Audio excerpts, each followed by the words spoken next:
매일 묵상의 집 누가복음 5장 1절에서 11절.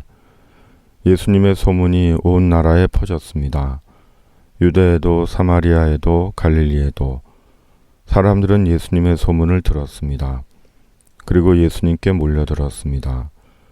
사람들은 예수님이 궁금했습니다.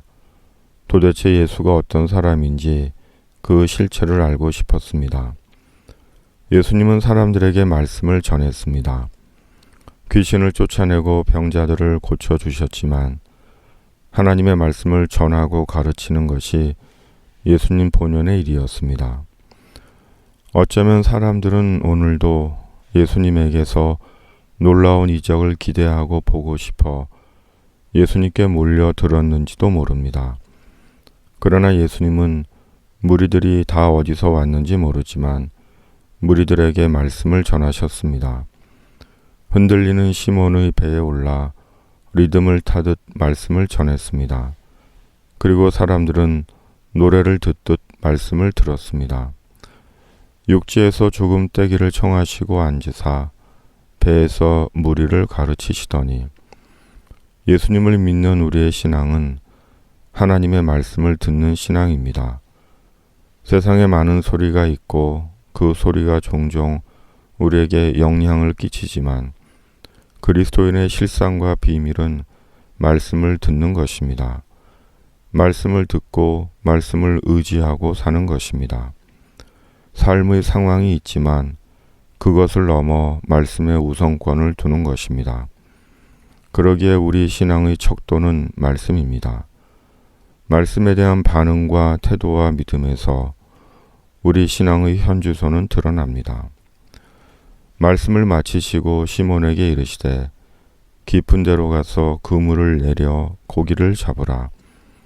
시몬이 대답하여 이르되 선생님, 우리들이 밤이 새도록 수고하였으되 잡은 것이 없지만은 말씀에 의지하여 내가 그물을 내리리이다 하고.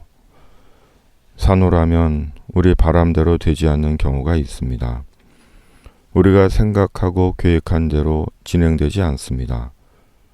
예상치 못한 상황을 만나기도 하고 삶의 폭풍 속에 갇히기도 하고 길 없는 막다른 골목에 부딪히기도 하고 체념하고 포기할 수밖에 없는 상황에 처하기도 합니다. 시몬이 그랬습니다. 갈릴리 바다에서 잔뼈가 굵은 어부 시몬, 갈릴리 바다에서 고기 잡는 일에 둘째가라면 서러운 시몬. 그러나 밤이 새도록 그물을 내렸지만 단 한 마리도 잡지 못했습니다. 지치고 낙심한 시몬의 마음을 해변가의 무리들은 모릅니다. 그때 주님께서 말씀하신 것입니다. 그리고 시몬은 주님의 말씀을 듣고 말씀에 순종했습니다. 선생님, 우리들이 밤이 새도록 수고하였으되 잡은 것이 없지만은 말씀에 의지하여 내가 그물을 내리리이다.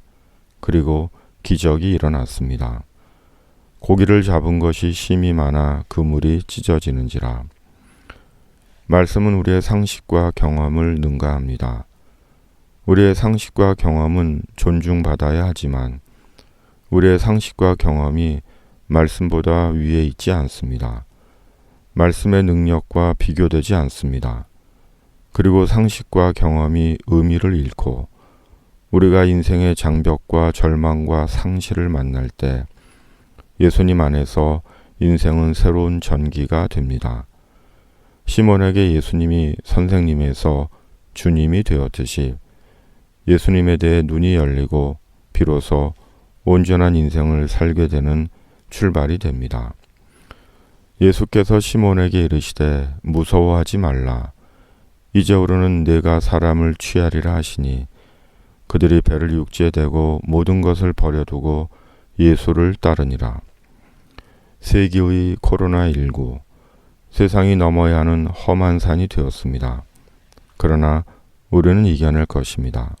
그러나 우리의 힘으로가 아니라 역사의 주관자 되시는 예수님 안에서의 겸비한 자기 성찰을 통해 비로소 존재와 인생의 온전한 의미를 찾고 복된 소망을 품을 것입니다. 주여, 나를 떠나소서 나는 죄인으로소이다. 정직하고 처절한 이 고백을 통해 참된 인생, 영광된 교회로 다시 날 것입니다. 주님, 매일 말씀을 듣게 하시고 매일 주님과 깊은 사귐을 갖게 하시고 매일 주님 앞에 겸비하게 하시고 매일 믿음이게 하시고 매일 성령이게 하여 주시옵소서. 예수님 안에서 인생의 새로운 출발이게 하여 주시옵소서. 코로나19를 속히 종식시켜 주시옵소서. 오늘도 이것이 주님 나라 위한 주님의 교구이게 하여 주시옵소서.